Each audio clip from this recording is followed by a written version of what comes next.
Boa tarde mais uma vez, todos muito bem-vindos e vindas. O Coffee Break estava ótimo.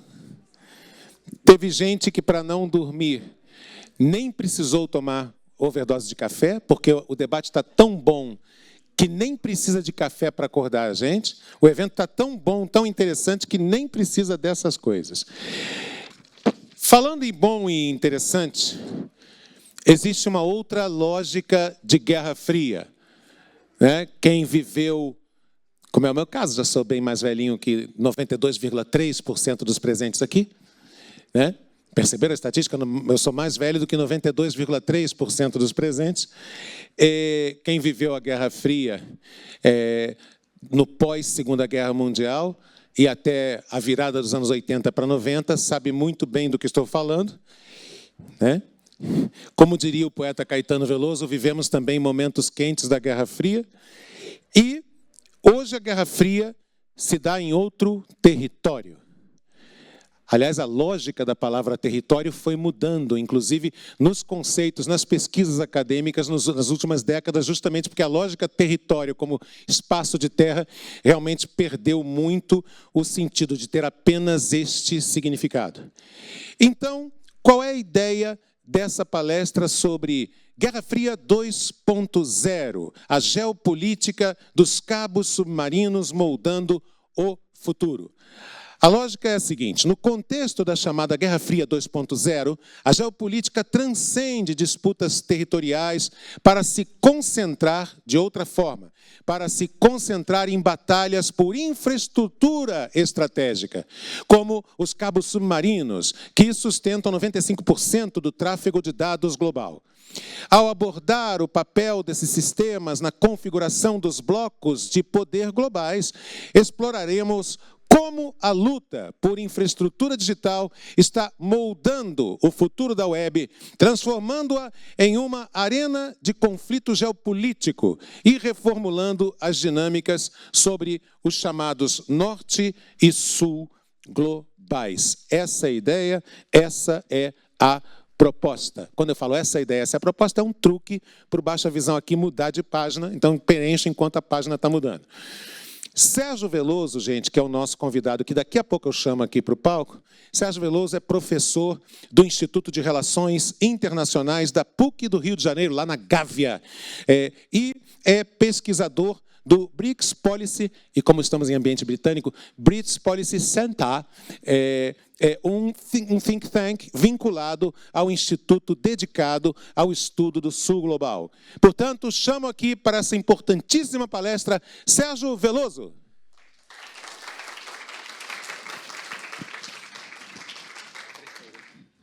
Se quiser. Oi. Posso? Bom, boa tarde a todos. Queria agradecer o Diogo, o Henrique, que eu não estou vendo aqui, pelo convite. Ah, está. Tá bom. Só avança, retrocede, pontinha laser.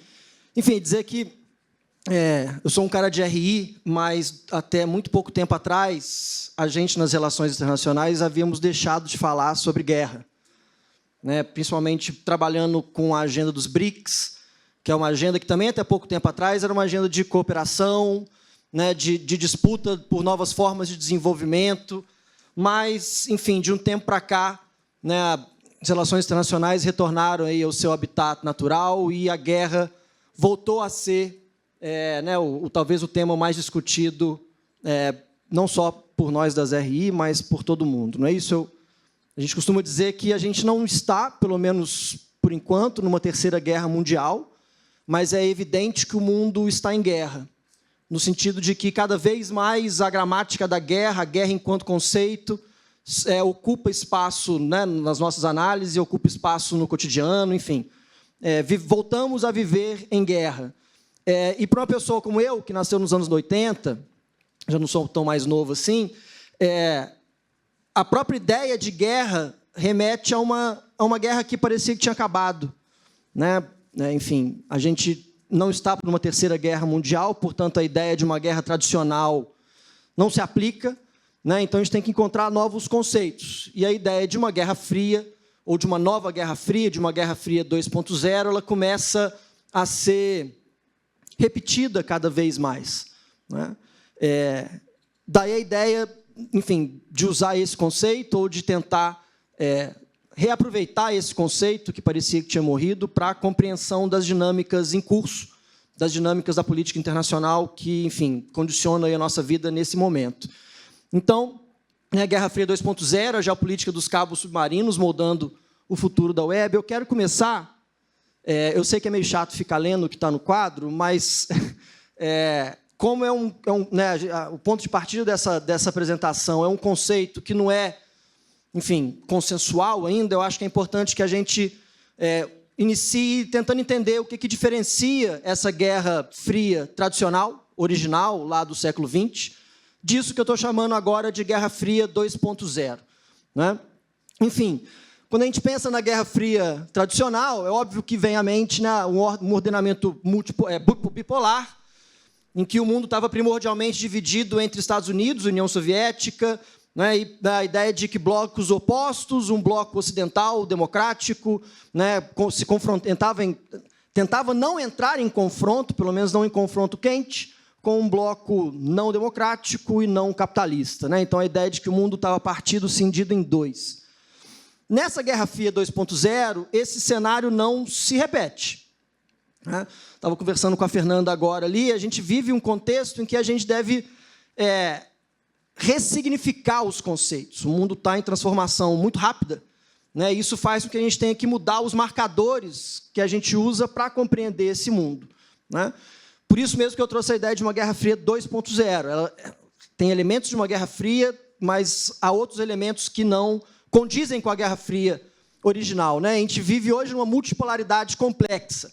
Não mais uma bipolaridade, não há mais uma ordem em que projetos e visões de mundos antagonistas se encontram, mas, na verdade, a gente vive um contexto em que há múltiplos centros de poder e todos eles são interdependentes. Não é isso? Então, essa multipolaridade complexa, ela segue um momento da história que começa logo depois do fim da Primeira Guerra Fria, ali nos anos 90, que a gente chama ou de era da globalização, ou de momento unipolar, né? Um contexto muito específico no qual fica evidente que os Estados Unidos assumem um papel de, né, a última potência a sobrar no planeta, naquele contexto, e o processo que se consolida nesse momento é o processo da globalização do capitalismo. O capital se tornando, né, um sistema socioprodutivo hegemônico na escala do planeta. Não é isso? O planeta se transformando em uma espacialidade capitalista. Não é isso que sucede ao fim dessa Primeira Guerra Mundial. E é uma consequência dessa ordem global, dessa ordem profundamente interdependente, que nasce a Segunda Guerra Fria, ou a Guerra Fria 2.0. Né? Da mesma forma que foi, né, do momento de paz ali nos anos 20, que nasce o nazifascismo e que leva o mundo a uma outra guerra, é também desse momento, desse recreio que foram os anos 90, mais ou menos 2000 ali, né? Dentro desse recreio que nasce as condições para essa nova Guerra Fria 2.0, né? Marcada, portanto, né, pelo sumiço aí pelo fim desse momento unipolar. Os Estados Unidos não são mais a única potência, né, a ocupar o mundo, né, o surgimento de novos polos de poder, principalmente China, Rússia, e polos de poder de potências médias como Brasil, Índia e até mesmo os europeus. É fundamental que a gente reconheça que nesse novo ordenamento internacional a Europa não é um centro de poder, ela não é uma grande potência, né? Enfim, ninguém precisa mais, com perdão para o lugar onde a gente está, mas ninguém precisa mais do aval da Inglaterra para resolver mais nada no mundo, ninguém precisa mais do aval da França para resolver mais nada no mundo, e muito menos da Alemanha. Né? Então, enfim, as três grandes potências europeias hoje já não dizem muito mais no mundo. Então, não se trata necessariamente de blocos fechados, como foi na Primeira Guerra Fria, porque, na verdade, esses blocos estão profundamente interdependentes. Há uma série de fluxos, pessoas, informações, vírus, enfim, coisas que se movem pelo espaço do planeta que denotam, que evidenciam essa interdependência complexa e intrincada entre esses blocos de poder. Né? Então, enfim, trata-se de uma ordem fluida, né, com alianças flexíveis e com disputas assimétricas, muito diferente do mundo enrijecido que foi a Primeira Guerra Fria. Não há uma muralha, né, enfim, de ferro, como uma cortina de ferro, aliás, como houve na Primeira Guerra Fria. Não, ainda que o Trump queira construir muro, que o Milley queira construir um muro lá com Santa Catarina, eu vou achar excelente se ele fizer isso. Enfim, né, deixa o cara botar o arame farpado dele, se ele quiser. Ainda que tenham esses interesses de construir muro, né, a intensidade dos fluxos planetários são tão grandes que os muros já não representam muita coisa, né? Então, enfim, nesse cenário, na verdade, surge um outro conceito, que é fundamental para entender essa Guerra Fria 2.0, que é um conceito também estranho, de difícil compreensão para quem talvez seja mais velho, né? Para quem tenha vivido a Primeira Guerra Fria, eu tenho certeza que isso é um conceito muito difícil de ser compreendido, que é o conceito de sul global. O sul global emerge como um espaço, ou como um novo espaço, de contestação e reconfiguração da ordem internacional. E eu achei muito interessante que o conceito de sul global tenha aparecido, eu acho que foi na fala não sei se do Diogo ou do Henrique, apareceu bem pequenininho ali embaixo, e depois o sul global aparece na fala da representante da ALAN, Isabela. Esse é um conceito que vem ganhando tração, vem ganhando força, vem ocupando cada vez mais espaço. Enfim, eu acompanho a agenda dos BRICS desde 2010, 2011, e a primeira vez que eu ouvi o conceito de sul global foi na cúpula dos BRICS em Durban, na África do Sul, em 2013. Mas, na época, foi dito de uma forma, ninguém entendeu muito bem, aquele conceito ficou ali. Mas, de uns anos para cá, esse conceito ganhou uma força muito grande. Eu diria que, ano passado, talvez tenha sido o ano do sul global. A cúpula dos BRICS em Kazan, na Rússia, marca um momento em que o sul global se apresenta ao mundo. A foto, podia ter colocado aqui, mas, enfim, ia sair um pouco da... Né, a foto oficial da cúpula de Kazan, com o Putin ao meio, né, com os BRICS ao meio e com aquela galera toda, com o campo majoritário, não é isso? Mundo majoritário, né, com esse mundo que é, de fato, majoritário. É a maioria das pessoas, né, boa parte do PIB está ali. Né, o sul global foi representado pela primeira vez numa foto oficial na cúpula de Kazan, em 2024, e depois aqui no Rio de Janeiro, no contexto do G20. O G20 do Rio foi junto, né, na sequência da cúpula de Kazan dos BRICS, em 2024, o G20 do Rio foi um momento de consolidação final desse conceito de sul global.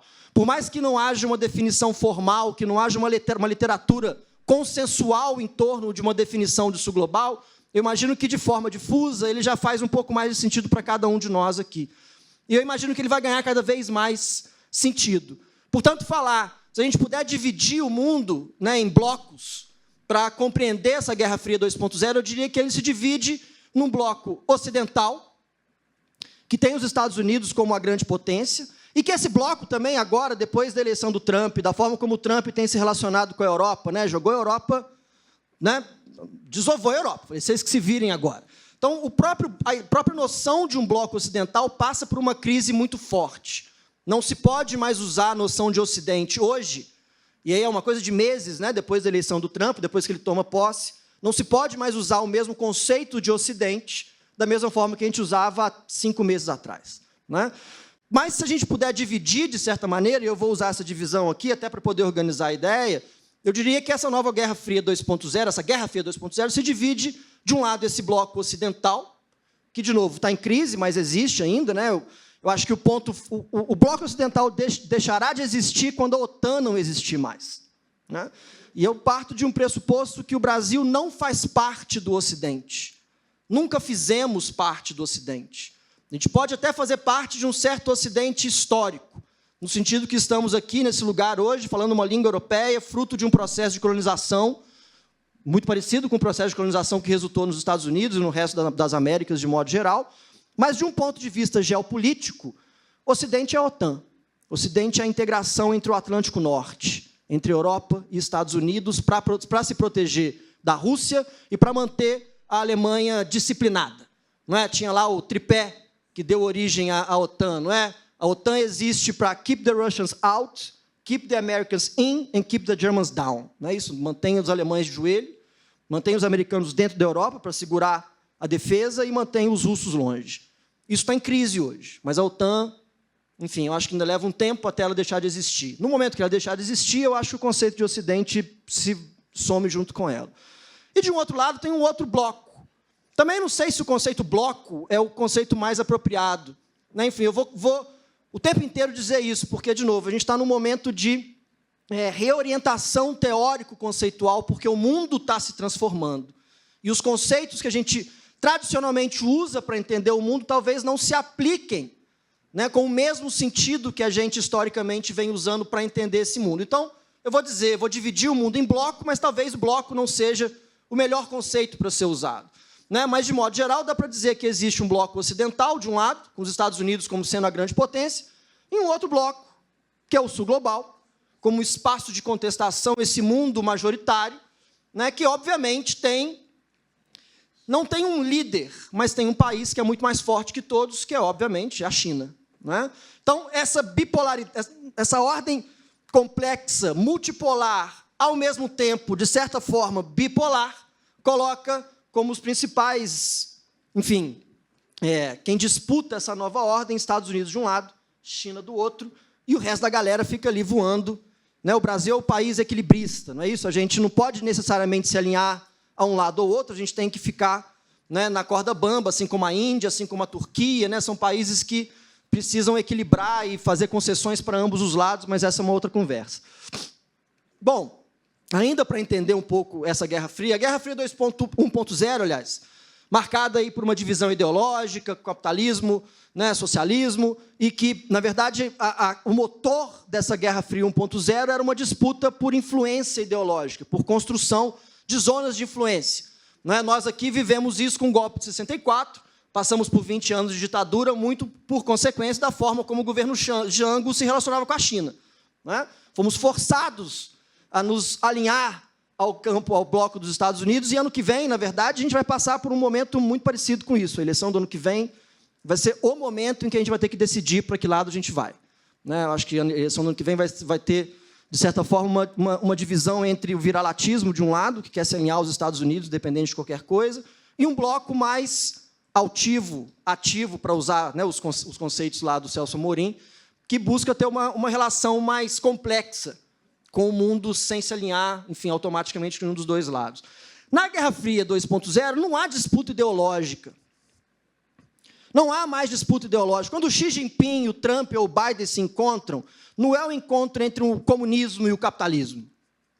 O capitalismo venceu, isso é um fato. Não há mais possibilidade de viver fora da lógica capitalista, como havia lá na União Soviética, enfim.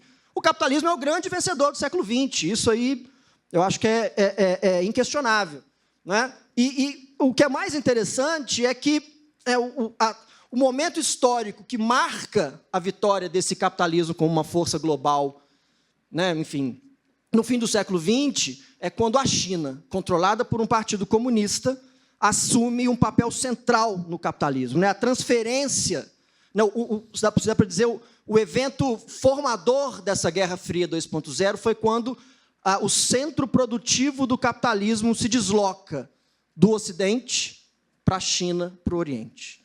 Esse foi o evento que não aconteceu de um dia para o outro, é muito mais um processo do que um evento, é um conjunto de eventos, mas é um processo que marca, né, o início dessa nova era, e talvez tenha sido o processo geopolítico mais relevante das últimas décadas, né? Quando o centro produtivo sai do Ocidente, made in USA não significa mais nada, made in UK nem existe mais, né?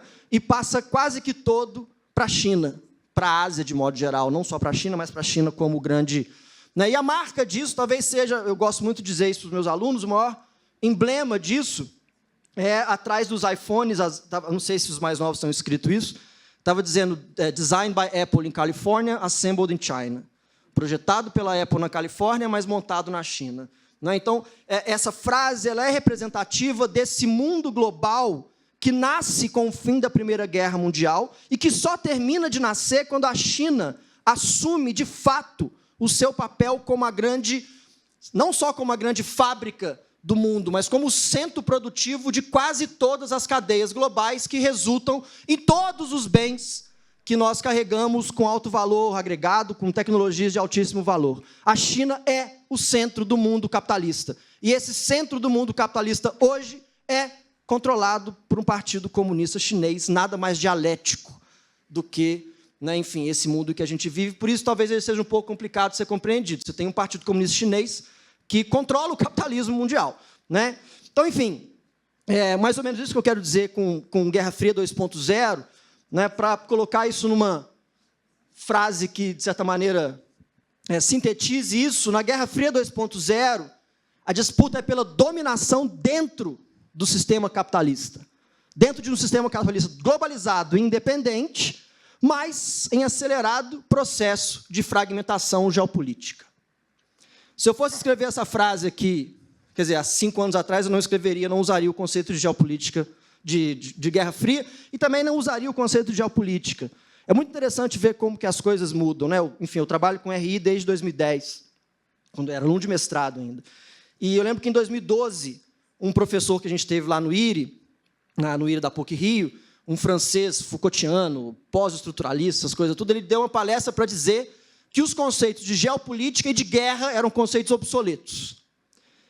E aí, dizer isso em 2012 fazia um certo sentido. Em 2012, a gente ainda vivia o auge dessa interdependência entre o leste e o oeste. A noção de sul global não existia. Não havia a retórica da guerra tinha sumido. Não estava mais no centro da preocupação, enfim, global. Então, em 2012, era razoável a compreensão de que guerra e geopolítica eram conceitos ultrapassados que diziam respeito a um outro mundo. Em 2025, não é mais possível dizer isso. Essa seria uma afirmação, quase um terraplanismo, né, descolado da realidade. Então, enfim, de novo, Guerra Fria 2.0 diz respeito à disputa pela dominação dentro do capitalismo global. O que está sendo disputado é o capitalismo. Não é não capitalismo e capitalismo. Isso já passou, né? Isso acabou. O que está sendo disputado hoje é o capitalismo. E como é que a gente consegue ver essa disputa? Né? Olhando, não entre tantas coisas, para os cabos submarinos, que é aí, né, as artérias dessa ordem digital globalizada. Enfim, a internet surge nos anos 90, tem aquela parte interativa ali que mostra quando surge, né, enfim, quando ela se consolida como uma coisa cotidiana. E é muito interessante que isso tenha acontecido nos anos 90. Não é? Que foi esse momento, anos 90, início do século XXI, foi esse momento da globalização, em que foi possível criar uma infraestrutura global para fluxos também globais. Não é? A internet não seria possível da forma como a gente tem hoje durante a Guerra Fria tradicional, porque, basicamente, metade do mundo ia estar fora disso. Né? Então, ainda que, mas a China é um modelo diferente, mas a China está conectada. Né? Ela pode ter lá os seus firewalls, as suas restrições, as suas regulamentações, mas a mesma infraestrutura que faz com que a gente tenha internet aqui, faz com que eles tenham internet lá. Então, a internet ainda é algo comum. A internet é, talvez, né, a maior consequência desse mundo globalizado. Né? E ela hoje está se fragmentando. De novo, os cabos submarinos são fundamentais, 99% do tráfego global passa por eles, 10 trilhões por dia cruzam os oceanos em dados financeiros, mais de 1,4 milhão de quilômetros de cabos conectam o mundo. Basicamente, tudo depende dos cabos submarinos. Não é isso? Desde IA, streaming, banco, comunicação, a web, qualquer coisa que passe pela internet depende dessa infraestrutura. Os cabos submarinos não são o único elemento infraestrutural da internet, mas são, sem dúvida nenhuma, né, a sua coluna vertebral. E a gente consegue ver isso, né, observar um mapa das redes de cabos submarinos do mundo, entender quais países e corporações controlam os maiores fluxos de riqueza, conhecimento e poder. E a gente consegue ver isso claramente se a gente olha para o mapa dos cabos submarinos. Né, tem esse site maravilhoso, Submarine Cables, da Telegeography, que você consegue ver e clicar individualmente em cada um dos mapas. Foi basicamente a fonte fundamental para essa apresentação, sem a qual nada disso seria possível. E esse é um mapa, eu entendo que esse é um mapa que representa muito bem esse mundo globalizado. O triunfo da globalização está representado por esse mapa, em que, basicamente, quase todas as regiões do mundo estão interconectadas, é o que torna a internet possível. Isso aqui é um mapa só dos cabos submarinos, você tem também uma série de cabos intercontinentais, mas aí isso sai da lógica internacional, porque esses cabos passam a estar dentro de espaços nacionais, portanto, seria uma outra lógica, uma outra forma de disputa. Né? Mas é bem interessante perceber que, ainda que isso aqui seja um reflexo né, desse mundo globalizado, se a gente der um zoom ali no Estreito de Bering, que é onde a Rússia e os Estados Unidos se encontram, ainda há resquícios da antiga Guerra Fria, né, porque, enfim, esses dois cabos que passam um do lado do outro não estão interligados, né, ainda que haja, né, um entroncamento, como é que eu volto aqui? Um entroncamento bem forte de cabos aqui no Pacífico, nessa região onde Estados Unidos e Rússia, né, se encontram. Alasca e Rússia têm ali uma reminiscência dessa ordem bipolar antiga, né? Então, enfim, de novo, olhar para os cabos é enxergar os centros de poder do mundo, quem tem poder. E se tem uma coisa que é fundamental que a gente entenda, de novo, a gente está num momento em que a gente é forçado a reconfigurar os nossos marcadores teóricos, conceituais, para onde que a gente olha no mundo, aonde que está o poder. Falar de geopolítica hoje, em 2025, não é a mesma coisa de falar em geopolítica no século XX, não é a mesma coisa de falar de geopolítica no século XIX. Né? Como o senhor que me apresentou aqui disse, a própria noção de território se transforma ao longo do tempo, os espaços de poder hoje não são os mesmos espaços de poder, né, do século passado ou dos outros séculos, porque, basicamente, hoje não é o território que importa mais, mas sim as infraestruturas que estão no território. A disputa é muito mais pela infraestrutura do que pelo território em si. Né? Tanto é que, quando Putin começa a guerra na Ucrânia, e, sem dúvida nenhuma, o Putin é um cara que leva o mundo para esse novo momento, né, de aquecimento geopolítico, quando ele começa a guerra na Ucrânia, num primeiro momento, ninguém entendia que ele queria ali, porque... Assim, tem trigo na Ucrânia, naquela região do Donbás ali. Sei lá, no Império Romano valia a pena você invadir um lugar por trigo. Em 2025 não vale mais a pena. O que ele quer ali? Né? É óbvio que assim, a gente, no início, tentava entender aquilo como uma guerra. O Putin está fazendo uma guerra do século XIX, o Putin está fazendo uma guerra pré-45. Não. Né? A guerra foi feita ali por outras razões. Né?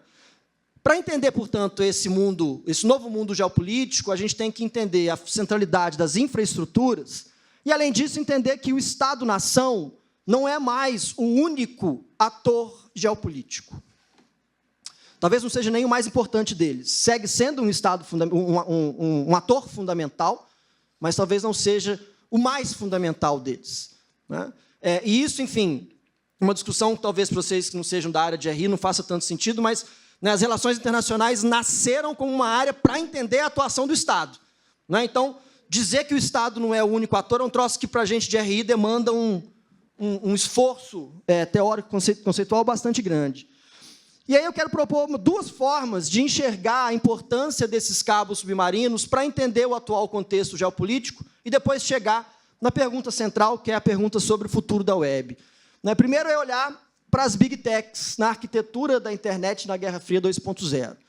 E aí também o próprio conceito de Big Tech não se aplica com a mesma facilidade para entender o campo dos Estados Unidos, o campo ocidental, e o campo da China do Sul global.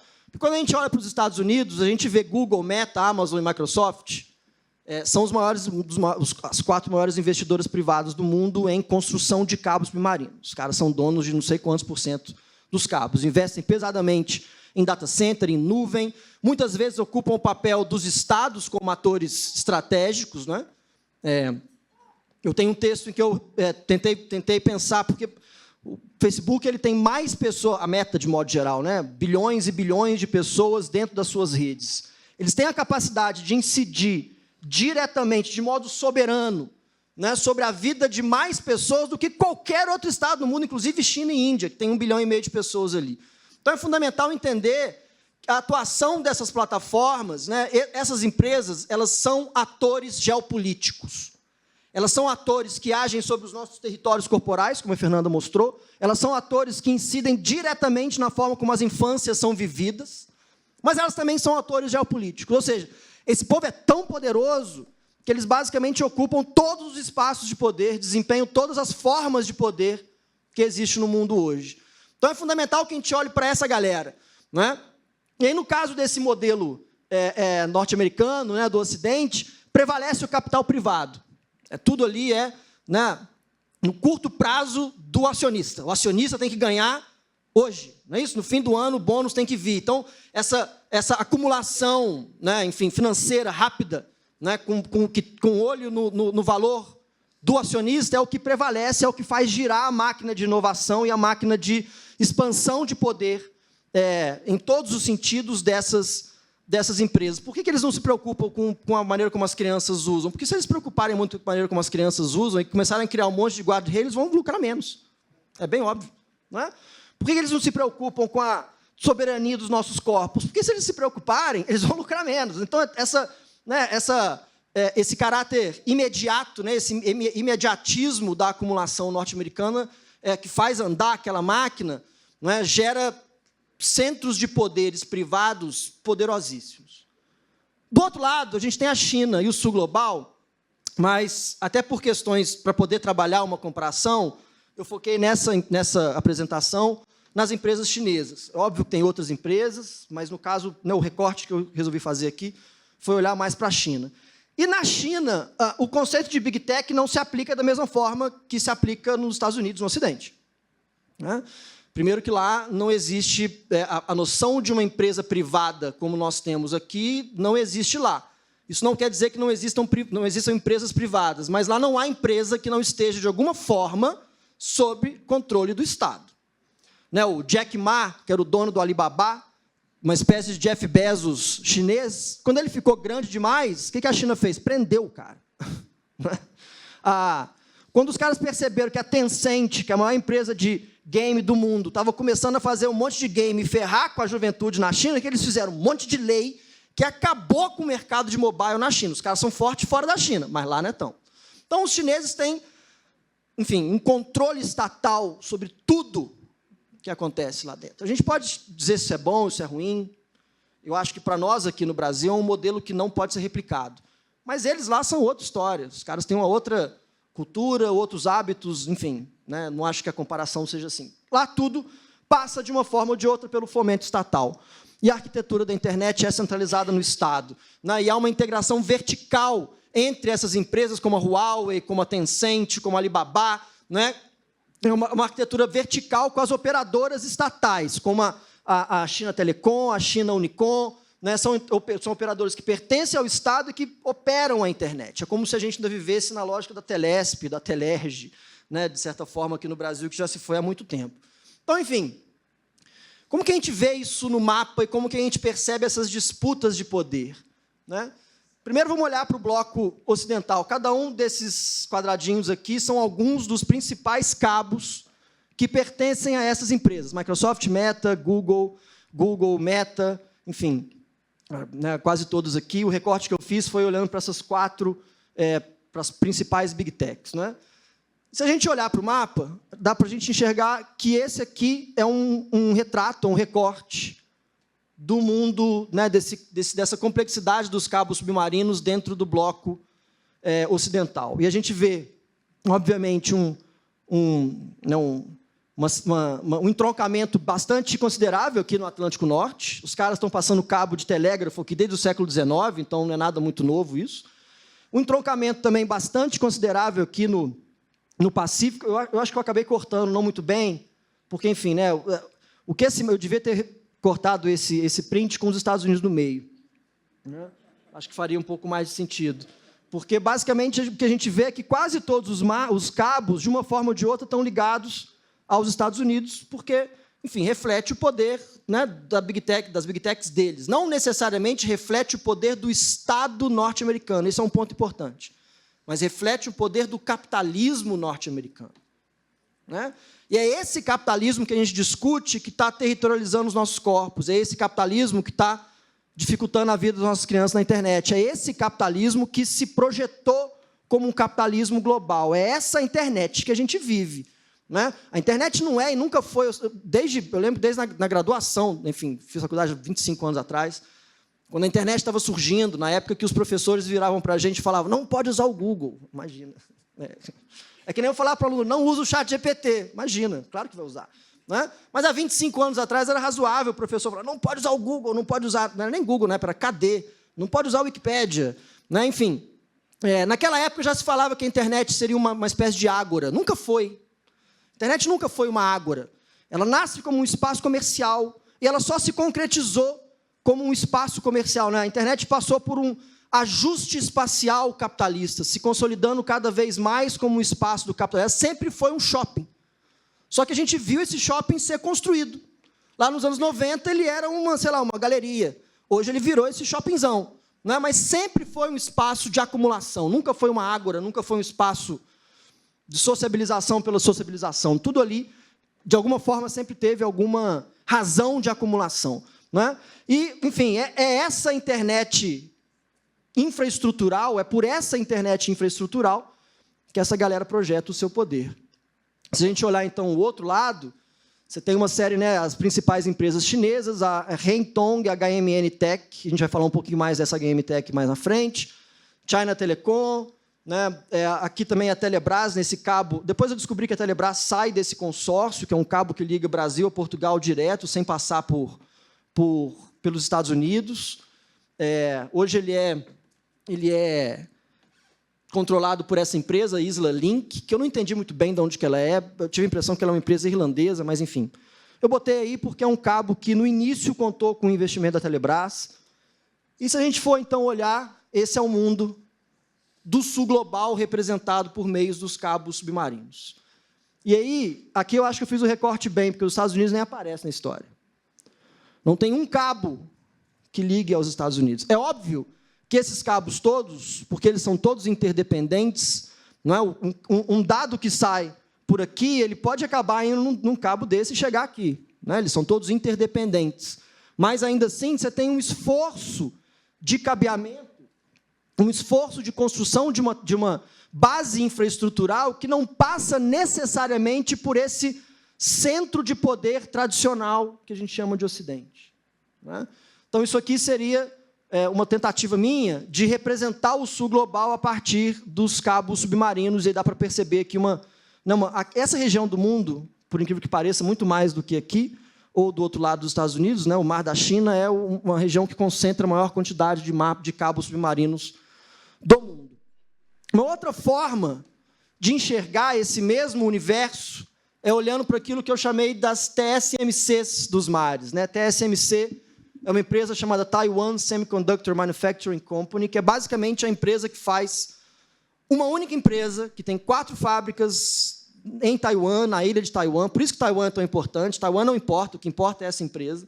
Essa empresa é a empresa que fabrica concretamente, tangivelmente, 90% de todos os semicondutores mais avançados que existem no mundo. No telefone de todo mundo aqui, no computador de todo mundo aqui, tem um chip da TSMC. Não tem GPU no mundo que seja feita por outra empresa, que senão a TSMC. A NVIDIA projeta o GPU, mas quem faz o chip mesmo é a TSMC. Isso desde o começo. Né? Então, enfim, por que eu chamei isso de TSMC dos mares? Porque essas 4 empresas aqui, Subcom, ASN, NEC e HMN Tech na China, são as empresas que efetivamente pegam o cabo de um lugar e levam para o outro. São as empresas que são donas dos navios que fazem um cabeamento concreto. Então, a Google, ela não faz o cabo, ela não produz o cabo, ela não pega um navio e puxa o cabo, ela contrata algumas dessas empresas. E aí, se a gente for mapear, fazer esse mapeamento, enfim, do mundo por meio da atuação dessas empresas, isso aqui, né, são os cabos que não pertencem à NEC, eles pertencem a vários consórcios, mas foram, de fato, cabeados pela NEC, que é uma empresa japonesa. Portanto, você tem aqui uma concentração muito grande na região da China e do Japão. De novo, esse mundo, a gente está vendo o mundo se fragmentar, mas ele ainda é profundamente interdependente, ele ainda é profundamente globalizado. Enfim, agora há uma discussão sobre a desglobalização. O que seria a desglobalização? O desmonte desse mundo global. Pode ser que a gente veja isso acontecer nas próximas décadas? Me parece que sim, mas ele ainda está muito incipiente. A gente ainda vive, de certa forma, essa era global. Essa Guerra Fria 2.0 ela seria uma inflexão nessa ordem global. Então, uma das formas de enxergar isso é olhar para esse entroncamento absurdo de cabos na região ali do Mar da China. Né? Enfim, depois, essa é a Subcom, que é uma empresa dos Estados Unidos, e aí a gente vê numa concentração bem grande aqui, né, nas Américas e passando pelo mundo inteiro. Essa empresa, a ASN, que é uma empresa francesa, que era uma empresa de capital privado, mas que, no ano passado, diante, né, do acirramento de casos de destruição de cabos submarinos e da compreensão pelos europeus e pelo mundo inteiro de que era necessário recuperar uma certa soberania digital, os franceses nacionalizaram essa empresa. Ela hoje pertence 80% ao governo francês, que é basicamente quem diz o que vai ser feito. Ela é, pela pesquisa que eu fiz, a maior cabeadora do planeta. Ela é a que puxa mais cabo. E aí a gente tem a empresa chinesa, a HMN Tech, que antigamente era uma subsidiária da Huawei, que é a maior cabeadora da China, e a gente vê a discrepância, né, da capacidade que essa empresa tem de competir com as outras. A SMN cobre o mundo inteiro, a Subcom cobre o mundo inteiro, a NEC cobre boa parte do mundo, e, por fim, os chineses, né? O Brasil tem quase zero capacidade, né? Acho que foi na fala, não sei se do Diogo ou do Henrique, a gente não compete nesse mundo da inteligência artificial, e a gente também não compete nesse mundo dentro dos cabos submarinos, né? Eu vou, enfim, terminar a minha apresentação com uma discussão sobre soberania digital, até que ponto a gente pode reclamar essa soberania ou buscar ter controle, mas o fato é que a gente não é nem periférico nesse mundo, a gente simplesmente não é, a gente não existe, né? E a China busca existir, mas ainda de modo muito limitado, né, frente ao que os concorrentes haviam feito, já haviam fazendo. E essa empresa HMN, ela é um bom exemplo, né, de como essa guerra fria dos cabos submarinos, como ela acontece. De novo, Huawei, vocês imaginam, vocês já ouviram falar, certo? Aquela empresa chinesa que fabrica telefone, que foi sancionada, embargada pelos Estados Unidos, e todo mundo achou que ela não fosse aguentar, que ela ia deixar de existir, e hoje a Huawei voltou a fazer telefones tão potentes quanto os iPhones, só que a grande questão é que eles perderam a capacidade de vender para fora da China, que, devido aos embargos, eles não têm mais capacidade de produzir os seus telefones na mesma escala que a Apple. Só que eu acho que uma das coisas que os Estados Unidos talvez não tenham levado em consideração é que, ainda que a Huawei, coitada, ela só pode vender no mercado chinês, é um mercado de 1,5 bilhão de pessoas, né? Então, a Huawei voltou a ser uma das principais empresas de tecnologia. E quando ela, em 2019, os Estados Unidos vetam a Huawei Marine, que depois vai virar a HMN Tech, e tira a Huawei Marine de projetos estratégicos.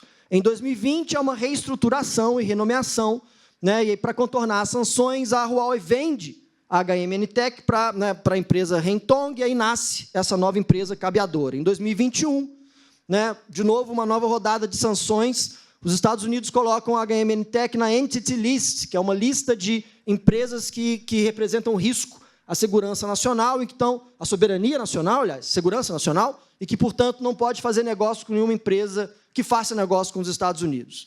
Em 2022, a China meio que... Não, a resposta chinesa para as sanções norte-americanas é sempre a mesma. Faz aí. Quer me sancionar? Pode sancionar. Eu dou conta sozinho. Não é? Não tem país no mundo com mais capacidade própria de fomento, de investimento, de desenvolvimento em infraestrutura do que os chineses. Não há. Não há. A era da hegemonia norte-americana já acabou, e o Trump é um sintoma disso. Eles estão desesperados, por isso eles botaram aquele maluco no lugar para ver se ele bota, né, na mesa de novo, para ver se sustenta alguma coisa que sobrou. A era da hegemonia norte-americana acabou. A gente já vive a era da hegemonia chinesa. Isso não quer dizer que é uma mesma hegemonia imperialista. China e Estados Unidos não são a mesma coisa, mas essa é outra discussão. Então, uma vez que a China não pode mais contar com tecnologia estrangeira, não pode mais contar com fazer negócio fora, ela usa o seu próprio capital, o seu próprio dinheiro, para acelerar, para fomentar os processos, e é isso que ela passa a fazer em 2022, com seus próprios cabos, principalmente com o Peace Cable, que liga a China até a Europa, lá em cima, cabo esse puxado pela HMN. Em 2023, né, sob pressão americana, os países retiram a HMN do consórcio desse cabo, que é bem grande. Em 2024, né, os Estados Unidos, como consequência do CHIPS Act, né, da lei lá do chip do Biden, investe uma grana na Subcom, a França nacionaliza a SMN, né, e o Japão também, que recebe bastante dinheiro dos Estados Unidos, expande ainda mais a NEC, como forma de tentar manter um cenário de competição assimétrico com os chineses, né? Diante disso tudo, qual o futuro da web no contexto da Guerra Fria 2.0? E eu entendo que o futuro é o futuro de uma fragmentação. tudo está se fragmentando, né? E aí tem esse Digital Economy Papers da OCDE, de 2020, que apresenta esse conceito de uma internet fragmentada, que refere-se a ações técnicas, comerciais ou governamentais que podem resultar em barreiras ao intercâmbio global de informações ou à interoperabilidade de serviços e aplicações. Né? Então, eu queria pensar em 6 pontinhos aqui, né? A fragmentação da web. A web é uma camada de aplicação sobre a internet. A web não é necessariamente a internet, vocês vão saber disso aqui muito melhor que eu. Eu tenho muito medo de errar questões mais técnicas. Assim, eu sou um cara de humanas, sou um cara de RI. Então, enfim, se eu errar questões assim, por favor, me desculpem.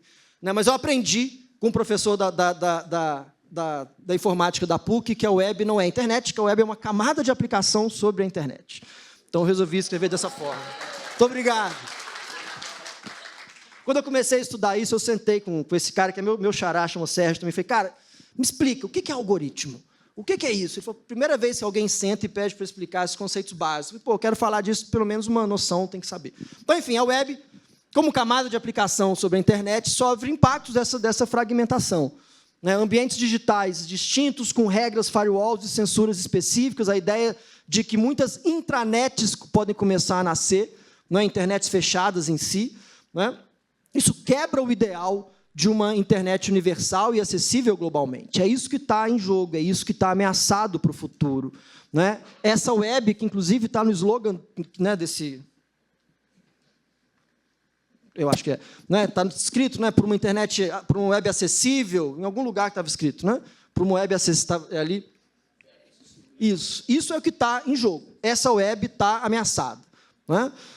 O surgimento de plataformas incompatíveis por design, que são pensadas para não conversarem, baseadas em padrões geopolíticos, e arquiteturas de redes moldadas por interesses nacionais ou corporativos, que é aquilo que, né, esse conceito que eu achei bem interessante, que é o Splinternet.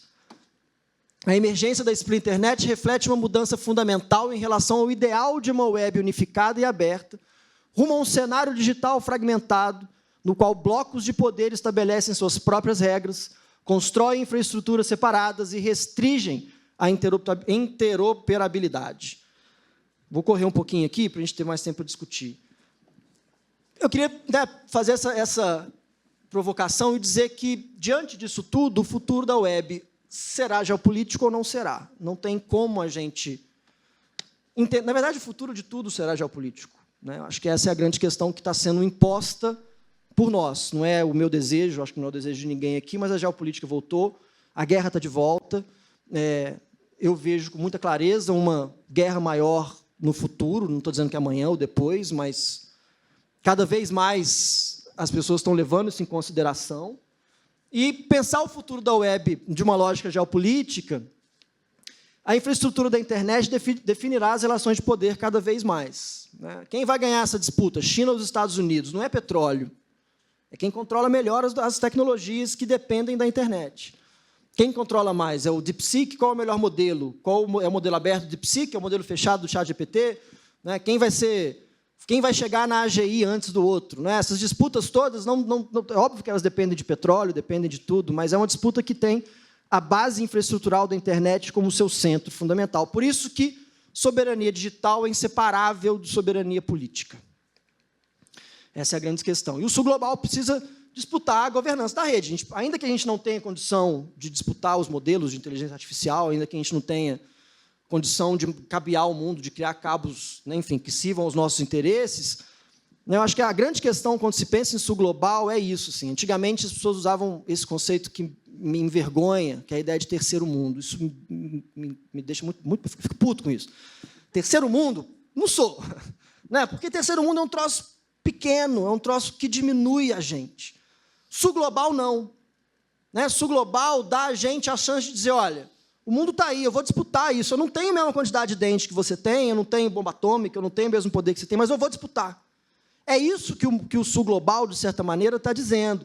E aí, acho que os BRICS são talvez a maior expressão desse Sul Global. Os BRICS nascem para disputar o Sul Global. Não é à toa que a primeira vez que a gente escuta esse conceito de Sul Global seja numa cúpula dos BRICS. Os BRICS estão no mundo para disputar o mundo, seja fazendo a guerra, como os russos estão fazendo, seja recriando o capitalismo, como os chineses estão fazendo, ou seja, equilibrando nesse mundo como a gente, como a Índia faz. E a África do Sul, coitada, está lá. Né? Então, os BRICS veem a internet como um ativo estratégico, e isso aparece de forma muito central na nota conceitual que a presidência do Brasil, a cúpula dos BRICS vai ser no Rio de Janeiro, não sei se junho ou julho, a agenda está sendo construída ainda, mas já foi publicada uma nota conceitual, né, o Maurício Lira, que é o diplomata Sherpa, já publicou essa nota, e dos pontos fundamentais, são 6 pontos estratégicos, se não me engano, o terceiro ponto estratégico é a questão da internet e da inteligência artificial. Né, que os BRICS assumam uma certa responsabilidade de criar, nem que seja entre si, estruturas de governança transnacional para a internet, porque a internet ela é um troço global, portanto, ela atravessa a todos os estados. E, para problemas globais, a gente precisa pensar em soluções globais. Né? Então, de novo, há uma discussão, e há também uma discussão, parece que vai ser retomada, a ideia de criar um BRICS Cable como resposta à dependência digital. A Dilma Rousseff, que foi reeleita agora, né, como presidente do banco por mais 5 anos, deu lá, uma das primeiras coisas que ela falou é que a construção desse cabo parece que vai entrar, né, nas prioridades do banco. Então, enfim, era isso que eu tinha para dizer. E terminar com a Guerra Fria 2.0, não basta estar conectado, é preciso decidir quem comanda os fluxos, quem protege os dados, quem define as rotas, porque, no fim das contas, conectividade sem soberania é submissão. É isso aí. Obrigado. Uau! Pode sentar aqui nessa cadeirinha do meio, Sérgio. Parabéns, Sérgio. Antes de passar a bola para as perguntas, já estão ali estrategicamente posicionadas Maria Eugênia, descrevendo novamente, a de cabelos loiros, lisos, compridos, e, do outro lado, a Irina. Olha que chique, né? Irina. Tá? Então, temos o Sul Global, o Norte Global, todos representados aqui com os nomes, com o seu cabelo vermelho. Portanto, aquele pessoal que dizia que o nosso cabelo jamais será vermelho, aqui nesse debate não se cria. Temos cabeças de todas as cores, temos cabeças de todos os pensamentos. Agora, 3 observações antes das perguntas. Primeiro, obrigado. Pior que esse é um problema de um baixa visão. Eu consigo falar e ouvir os diálogos ao mesmo tempo. Obrigado pelo comentário aí à esquerda. Às vezes eu estou dando aula, gente, um aluno cochicha com outro. Lá na última fila eu estou falando, estou dando aula de radiojornalismo, de comunicação. O aluno cochicha com o outro assim. Nossa, esse tema é meio confuso, né? Eu falei, é confuso, mas eu vou tentar ajudar. Pô, professor, como é que o senhor escutou? 3 comentários antes de mais nada. Primeiro, toda a sua palestra, Sérgio, mas se hoje em dia um adolescente chegar para mim, ou mesmo um aluno meu de radiojornalismo, de história política do rádio no Brasil, chegar para mim e perguntar, professor, como é que a banda toca atualmente? Eu mostro o mapa dos cabos. Assim, e tua palestra depois, mas primeiro eu desenho. Posso desenhar? Mostra o mapa dos cabos, como é que a banda toca. Segunda observação é que quando no começo você falou da tua graduação, de que as pessoas estavam meio deslumbradas com a internet, eu lembrei logo do filósofo francês Pierre Lévy. Pierre Lévy, com a sua, nos anos 90, tinha aquela teoria da inteligência coletiva. Ele estava todo deslumbrado, que a internet seria uma inteligência coletiva. Aí ele criou o conceito da antropologia do ciberespaço, internet coletiva. Aí chegou um sujeito chamado Humberto Eco, aquele mesmo nome da Rosa, deu um cutucão nele e falou, meu amigo, isso anos 90, hein? Vai expandir e compartilhar inteligências coletivas, mas vai expandir e compartilhar as idiotices também. E Humberto Eco falou com essa palavra, vai dar poder e voz aos idiotas.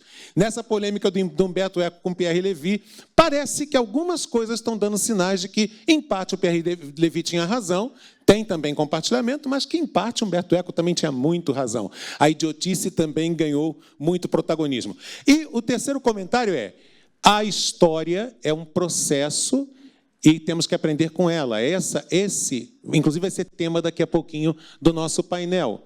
E a gente percebe o passar da história quando eu me dou conta do seguinte. Primeiros eventos que eu mediei na vida, começo dos anos 90, eu era chamado de Marquinhos. E agora o Sérgio se referiu a mim durante a palestra como aquele senhor que me apresentou. Ou seja, a terceira idade chegou mesmo. Sérgio, vamos às perguntas. Irina, estou brincando contigo, Sérgio, eu sei que você fez. Marcos Aurélio, Sérgio, eu sei que você fez com o melhor das intenções. Meu conterrâneo, inclusive. Irina e Maria Eugênia, as perguntas. Ok. Aqui, Wagner, queria fazer um comentário, basicamente, dizer para você que o final da sua apresentação, os slides finais, me deram um alívio, porque finalmente chegou no ponto que você fez a diferenciação entre internet e web. Isso é central para nós do seu web, porque antes estava um tanto meio confuso essa história de internet e web. E aí eu queria também fazer um segundo comentário e fazer uma pontuação que para a gente é muito cara. A web, assim como a internet, ela não foi comercial desde o começo. E ela não foi criada para ser comercial. Muito pelo contrário, né? Tanto uma quanto a outra, a web criada em 1989 e a internet 30 anos antes, ambas foram criadas com um espírito muito libertário, um espírito de conectividade global, né? Amplo, aberto, né? Universal e acessível. Então, esse espírito foi o espírito que criou a web, criou a internet, e que é a base do seu funcionamento até hoje, né? Ainda que os anos seguintes, principalmente a partir dos anos 90, né, o potencial econômico gerado, tanto pela internet quanto a econômica, tenha mudado muito as suas características de uso e de aplicação, né? Posto isto, aí eu queria dizer assim, eu temo muito menos, né, os riscos dos cabos submarinos impactarem a web do futuro do que o que efetivamente acho que é um risco que você pontuou de alguma forma, que você disse, de fragmentação da internet, mas eu queria expandir isso. O que me faz assim temer é a apropriação da web por tantos setores ou privados ou estatais, seja no exemplo chinês de uma internet estatal e web estatal controlada e fechada, ou seja no exemplo de uma grande big tech que pode simplesmente fechar e dominar o acesso à internet, como era nos tempos antigos, por exemplo, quem se lembra muito bem da América Online, que era a forma da gente ter acesso à internet. A gente voltar a esses tempos de uma web, né, ou fragmentada ou dominada por uma única empresa, e deixar essa característica que é essencial, que é aberta, acessível e universal. Isso eu temo mais do que a disputa pela hegemonia dos cabos submarinos. Wagner, obrigado. Antes, vamos para mais duas, igual fiz da outra palestra, nas outras palestras, tá? Mais duas perguntas.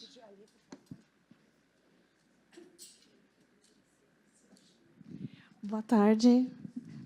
Meu nome é Gisele Craveiro, sou docente na Universidade de São Paulo. Obrigada pela apresentação. Eu também vou na mesma linha do Wagner, né? Tá falando, nossa, será que eu estou ficando muito nostálgica pelos 10 anos do seu web e 15 anos de outras coisas, mas porque me incomodou um pouco o fato dessa analogia de que foi sempre pensado para ser um shopping center, e é um grande shopping center, e eu discordo um pouco, né? Porque justamente a gente tem que lembrar que, ainda que ela tenha uma base militar muito forte, e tudo se aplica a isso, o raciocínio da geopolítica, Guerra Fria 1.0, é muito importante lembrar, e talvez isso pode direcionar o nosso sonho ou o espaço de resistência para essa ordem distópica, que também é um espaço de construção de conhecimento dado à ética, o ethos científico, né? Então, muito da inovação é feito nas universidades, nos centros de pesquisa, e se a gente faz ciência, é porque a ciência é aberta, né? Então, os métodos são abertos, porque aí você não está fazendo ciência. Então, como que você vê isso, essa aparente contradição, né, de que você tem uma camada grande de conteúdo que pode ser prisioneira do capitalismo e suas grandes corporações, mas, ao mesmo tempo, sem modelos abertos, sem instituições abertas, e eu me refiro à pesquisa, né, a forma como a gente trabalha na academia, nada disso, a roda também não vai girar sem isso. Então, a gente tem um nítido conflito aí, E levo a pergunta, será que a gente não deveria estar mapeando aqui no Brasil aonde estão os nossos dados de pesquisa, os nossos achados de pesquisa, em que plataformas, em que pastas de Google Drives, né, que todo mundo está colocando aí tanta coisa importante, mais do que nos cabos submarinos, no caso de na discussão de soberania. E a nossa pesquisa, o investimento em inovação na web e entre outras áreas do conhecimento. Qual o seu nome mesmo? Gisele. Gisele. Já teve Wagner. Gisele, agora a terceira e última dessa rodada. Meu nome é Veridiana e eu gostaria de te ouvir um pouco mais. Uma das questões que você colocou da Guerra Fria 2.0 em relação a não ter necessariamente uma disputa ideológica, está muito relacionada à rivalidade econômica, à inovação tecnológica. Eu gostaria de te ouvir, porque, sem dúvida, não é mais, né, uma disputa ideológica no sentido de capitalismo ou comunismo, mas como se dá, talvez, uma construção de uma nova disputa ideológica a partir dessa concepção ou dessas polaridades de rivalidade econômica e inovação tecnológica, a partir do próprio papel da tecnologia, desenvolvimento da tecnologia, que seja a regulação da tecnologia, porque acho que existem outros elementos relacionados a uma disputa ideológica nesse contexto que não passam por capitalismo ou comunismo, mas passam por noções de democracia, garantia de direitos e outras garantias no contexto de como se dá essa inovação ou essa rivalidade econômica, né? Me parece que isso faz parte dessa discussão. E, em relação à soberania digital, também gostaria de fazer uma reflexão. Eu não sei se o Alexandre Costa Barbosa, que estava aqui, ele ainda está, mas tem um artigo muito interessante, que ele é um dos coautores, falando da polissemia do conceito de soberania digital também, que muitas vezes pode ser algo absolutamente focado no Estado ou focado nas empresas, e a importância das abordagens alternativas que tragam uma noção de autodeterminação coletiva, participação popular, e como isso também se coloca nesse contexto da Guerra Fria 2.0. Uau! Dá para fazer a interface e dialogar com tantos autores que você teria como falar 1h30 aqui sobre esses assuntos. Dá para dialogar com vários. Você consegue em 8 minutos resolver? Olha o desafio que eu estou te dando. Consigo. Tá ligado? Tá. Sim. Bom, eu quando enfim, me chamaram para apresentar aqui, eu fiquei morrendo de medo de o que eu vou falar de errado, né? Qual vai ser minha gafe. Então, enfim, mas eu fui chamado para falar de geopolítica, e para falar de geopolítica a gente tem que pensar necessariamente o espaço. Por isso, para mim, sempre pareceu óbvio que eu tinha que seguir na linha da infraestrutura. Mas eu coloquei aquele quadrinho ali, não foi à toa, foi justamente para me livrar desse erro. Certamente o web não é a internet.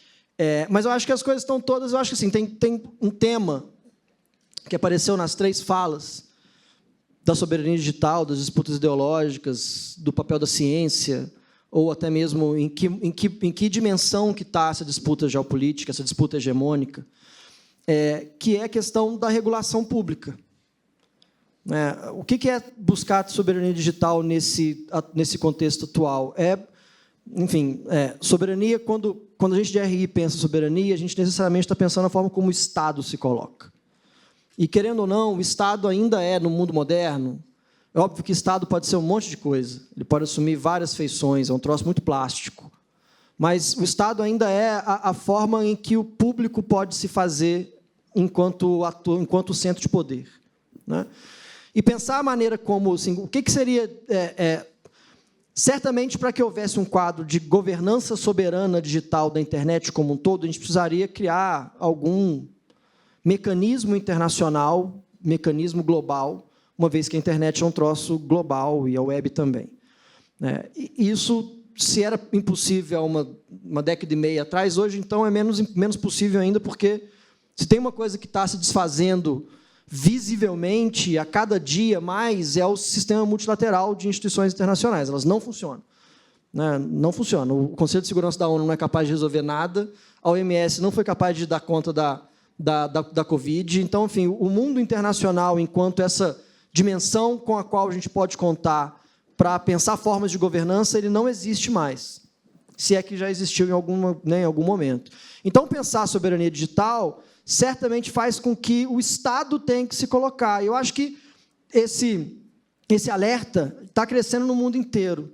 O Brasil tem buscado criar mecanismos soberanos para lidar com a nossa própria internet, com a forma como a web, como a internet chega aqui, Marco Civil, Lei Geral de Proteção de Dados, a agência, Autoridade Nacional de Proteção de Dados. Você tem essa projeto de lei, eu não vou lembrar o número, que é a lei da fake news, que está parado no Congresso, duvido que vai para frente. Você tem a forma como o STF, na figura do Alexandre de Moraes, bateu de frente com Elon Musk. Então, se o Brasil busca exercer a sua soberania frente a esse mundo translocado da web, então, eu acho que a busca pela soberania digital não passa... É óbvio que as plataformas devem ser cobradas, mas a gente não pode trocar a soberania digital, a soberania do país, do Estado, por uma lógica de autorregulação.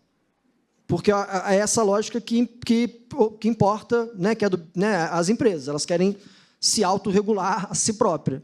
E isso é um absurdo. Você não pode deixar que eles tomem conta da própria plataforma. Então, eu acho que a discussão que a gente deve avançar aqui no Brasil, uma vez que não há possibilidade de avançar essa discussão internacionalmente, é avançar uma discussão sobre regulamentação pública da internet, criar guardrails para a criança e adolescente na nossa internet, forçar as empresas a ter representação aqui no Brasil, forçar as empresas a lidar com as determinações judiciais, forçar as empresas a se adequarem à lei brasileira. Eu acho que isso o mundo inteiro está tentando fazer isso. A União Europeia tenta fazer isso, os Estados Unidos tenta do jeito dele, tenta sem tentar, a Austrália tenta fazer isso, o Canadá tenta fazer isso, o Brasil tenta fazer isso. Assim, sinceramente, sabe qual que é o termômetro hoje para entender quais são os países que estão tentando avançar numa lógica de soberania digital? Só prestar atenção para quem que o Elon Musk xinga. Cada país que tenha se colocado para, de alguma forma, regulamentar esse universo, ele bateu de frente com todos. O que ele fez ano passado com o Brasil não foi porque a gente é especial, ele está fazendo isso com um monte de gente, no mundo inteiro. Não é? Então, enfim, a coisa da internet aberta, da internet não ter nascido como um espaço do capital, tudo bem, o ARPANET ou outras... eu acho que o ideal do Tim... do cara lá que fez a web, certamente não era criar uma internet do capitalismo. Mas, enfim, eu fui ter internet na minha casa em 1997, quando a internet chegou para a galera mesmo, quer dizer, para a classe média dos anos 90, eu não podia usar durante o dia, porque senão o telefone ia ficar ocupado e ia cobrar impulso. Meu pai ficou indignado de ter que pagar, ou seja... Desde o começo, na casa das pessoas, a internet depende de poder aquisitivo. A internet é uma coisa que depende de dinheiro. A internet nasce para ser uma coisa do capital. A bolha do .com, no fim dos anos 90, deixa isso claro. A internet só sobrevive porque... A Shoshana Zuboff mostra isso. A internet só sobrevive porque o Google encontra uma forma de monetizar o buscador grátis. Então, tudo bem, a internet não nasce como um espaço do capitalismo, mas ela se apresenta na vida cotidiana das pessoas como uma realidade comercial, desde o começo. Então, lá nos anos 90, a gente usando lá o Mirk pela primeira vez, o chat do UOL pela primeira vez, molecada com 15 anos de idade, a gente não percebia isso. A gente já estava entrando nesse universo que hoje faz de todos nós consumidores. Então, tudo bem, no início pode não ter sido, mas muito rapidamente se tornou. E hoje é inegável a espacialidade mais poderosa do capitalismo. E a questão da ciência e da construção de pensamento, da produção de pensamento... O Marcos, O Marcos citou o pessoal lá nos anos 90 para dizer que a internet vai ser o espaço da inteligência... Pierre Levy, filósofo francês. Exatamente, da inteligência coletiva. Tem lá aquele... que é uma peça de ficção, quase de comédia, o Manifesto Cyberutópico, que o cyberespaço vai ser o espaço do conhecimento, o espaço da democracia participativa direta. Um espaço, tem uma parte que ele fala, os estados não vão existir aqui. Havia uma ideia nos anos 90 de que a internet seria essa coisa profundamente utópica. Corta para 2023 a tiazinha no WhatsApp quebrando Brasília. O que virou a internet? A internet virou o espaço da ignorância, a internet virou o espaço do assédio, do abuso. A internet é isso, muito mais do que qualquer outra coisa. A internet não é o espaço do pensamento científico. Não é. Não é. Certamente a gente usa a internet e a web para colaborar e cooperar com pessoas do mundo inteiro, para fazer pesquisa conjunta, para conseguir financiamento. Certamente. Isso não tem a menor dúvida. Mas a internet, mesmo, o que a galera usa, não é o espaço do pensamento científico. Ela é o espaço do terraplanismo. A noção de terra plana ganha força no YouTube, lá em 2011, 12, 13. É isso que nasceu na internet. Não é? A ideia de que esses coach mirim, Pablo Marçal é uma pessoa da internet. A bola de cristal de Humberto Eco estava bem melhor do que a de Pierre Levy. Muito mais certo. Então, assim, não dá para entender, não dá para olhar para a internet com esse olhar romântico de como o cara lá do CERN imaginou, e de como não, a internet virou um espaço de ignorância, de abuso, de assédio, não é? De moleque que fica lá na internet e vira incel, sem nem saber o que significa. Não é? A série Adolescência mostra isso, eu acho que é uma discussão fundamental. Então, não, a internet não é o espaço da produção científica. A internet não virou isso, a internet virou o espaço da ignorância. A gente tem que acertar isso, tem que aceitar isso e enfrentar isso. Da ilegalidade. A gente tem que olhar para isso. Essa é a realidade. A gente gosta dessa realidade? Não, não gosta. Poderia ser diferente? Sim, poderia. Foi imaginado para ser diferente? Sim, foi imaginado. Mas isso não é nem distópico, isso é realidade. Porque distopia e utopia são idealizações, só que com sinal trocado. A realidade é que a internet é esse espaço de ignorância, de assédio, de abuso, de acumulação, de consumo, de extração. Não é isso que virou a internet. Sérgio, a equipe organizadora disse que o senhor ali tinha pedido a palavra juntamente com as outras 3 perguntas, então abriu 30 segundinhos para ele. Pode falar. Rafael, eu queria te perguntar o que você acha dos fóruns globais de governança da internet. Estou me referindo ao IGF, à ICANN, e se você vê espaço de articulação e de ação coordenada do Sul Global, seja nesses fóruns ou como alguma articulação em termos de governança da internet a partir do Sul Global. Olha, sinceramente, eu não vejo nenhuma esperança, nada que seja internacional. Nada, porque basicamente assim, tudo aquilo que a gente viu, o sistema multilateral, o sistema ONU, isso tudo funcionou de certa maneira e funcionou bem no momento, né, a OMC. Então a gente não vai mais resolver questões de comércio na base da porrada, a gente vai sentar lá no OMC e vai decidir. Isso funcionou no momento unipolar, quando os Estados Unidos podiam dizer, por meio das instituições internacionais, o que devia ser feito. Esse momento passou. Né? A ordem pós-45, essa ordem, né, do multilateralismo, do sistema ONU, foi talvez um outro momento de uma utopia que lá, né, a primeira grande experiência disso foi a Liga das Nações. Falhou, veio a Segunda Guerra Mundial. O sistema ONU falhou. Qualquer grande tentativa de articulação internacional que não passe por polos de poder impondo a sua vontade, falharam. Essas tentativas todas falharam. Portanto, o que eu vejo como um possível futuro de articulação internacional passa necessariamente pelo desmonte desse sistema que a gente tem hoje. Só que o desmonte desse sistema, o reordenamento internacional, né, os russos estão mostrando isso, não vem sem guerra. Gera um risco da guerra. Né? Então, assim, de novo, acho que a grande discussão que a gente tem que ter não passa por fóruns, enfim, instâncias de articulação internacional. Passa pelos Estados serem capazes de se articularem, de se fortalecerem a sua institucionalidade e, por meio da sua institucionalidade, conseguir, de alguma maneira, regular, dentro do seu espaço jurisdicional nacional, a forma como aquelas atividades acontecem. Né? Não há uma espécie de organização internacional da internet. Isso, entende? Assim, de novo, a OMS foi incapaz de lidar com a Covid. O Conselho de Segurança da ONU é incapaz de lidar com o genocídio em Gaza. É incapaz de lidar com a Ucrânia. É incapaz de lidar com os Estados Unidos. O internacional não tem dente, né? Isso é um jargão que se usa. As instituições internacionais, elas são cortes sem capacidade de força. É racionalidade pura, sem força. E isso já está evidente que não funciona. O mundo ainda é um mundo do poder, é uma coisa meio crua, mas o mundo é um mundo do poder. A gente, por um momento, achou que tinha deixado de ser. Quando acabou a União Soviética, quando os Estados Unidos, a internet, né, uma certa racionalidade, o dinheiro vai ser o elemento que vai resolver os problemas, não é isso? A colaboração, a cooperação internacional, a intensificação da interdependência, a ideia de que tudo isso ia levar a uma ordem liberal que pudesse assegurar um cenário de paz, não eterno, porque isso não existe, mas o mais duradouro possível. E isso ia fazer com que o poder, essa coisa crua com a qual os Estados podem contar para avançar seus interesses, com que o poder fosse colocado de lado. Isso foi assim durante 25 anos, entre 1990 até 30 anos. Eu digo que foi um recreio. o mundo vive alguns recreios. O mundo viveu um recreio ali, né? A Europa viveu o recreio da Belle Époque, entre a Guerra de Crimeia, em 1870, até a Primeira Guerra, em 1914. Depois viveu um outro recreio entre 18 e 39. Depois viveu 40 anos de uma guerra meio estranha, que para alguns foi um recreio, para outros não. Aí, depois que acaba essa guerra meio estranha, vive de novo esse momento de recreio, que foi dos anos 90 até 2008, mais ou menos, ele começa a acabar, e até acho que ele acaba mesmo quando a Inglaterra vota o Brexit, quando o Trump volta, e agora, né, com a guerra na Ucrânia, com a guerra no Oriente Médio. Acabou o recreio. Nesses momentos de recreio, a gente pode ter uma certa liberdade conceitual para achar que o poder sai de cena.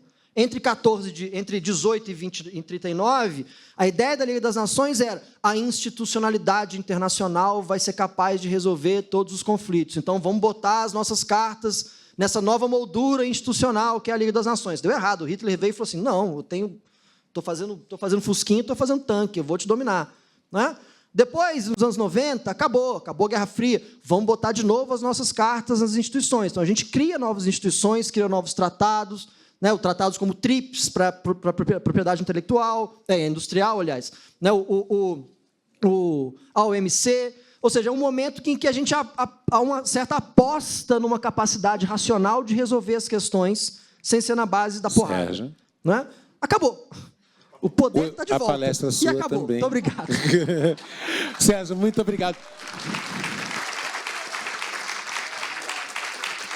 Eu vou cometer a ousadia, Sérgio, de discordar do saudoso Cazuza. A essa altura do campeonato, a gente não está precisando de mentiras sinceras que interessam, estamos precisando de verdades sinceras que interessam, e foi esse banho de verdades sinceras que interessam, mesmo que a gente possa discordar de um ou outro pontinho aqui ou ali, quando começou a lógica comercial, se a lógica comercial da internet começou antes, depois e tal, mas ele trouxe para a gente este mundo no qual...